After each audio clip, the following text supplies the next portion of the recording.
Dans mon travail, en général, je vais enregistrer les comédiens, les monter pour en faire des spots radio.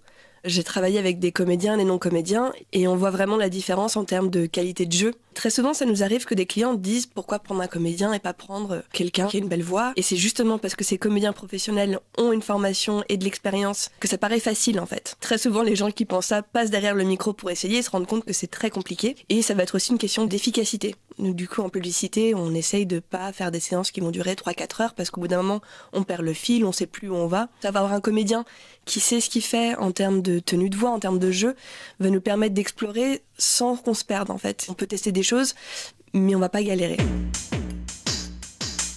Travailler avec un comédien pro, ça nous fait gagner du temps, notamment sur tout ce qui est diction et articulation, puisque forcément, dans leur formation, ils savent gérer leur voix, savent la porter. Du coup, en termes de distance, plus ou moins fort.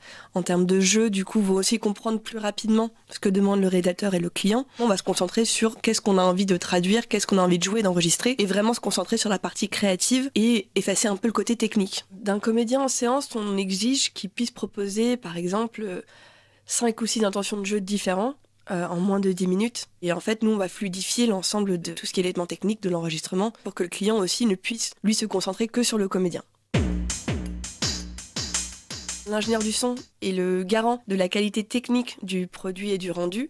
Le comédien, lui, professionnel, est garant de la qualité du jeu et le réalisateur ou le producteur va être garant de demande du client. Le client part en sachant ce qu'il va avoir. Et ça, c'est un travail d'équipe pour avoir la chose la plus qualitative possible, dans un temps donné le plus restreint possible aussi, puisqu'on parle quand même sur de la productivité et de l'efficacité.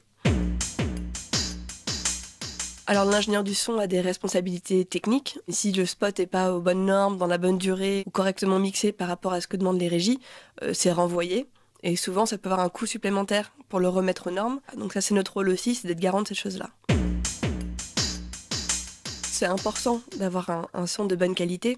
Un beau son, on le remarque pas. Un mauvais son, tout de suite, ça va tout parasiter. Et la qualité, ça s'entend. Et ça se ressent aussi. Donc c'est important, pour avoir une qualité professionnelle, de passer par des professionnels.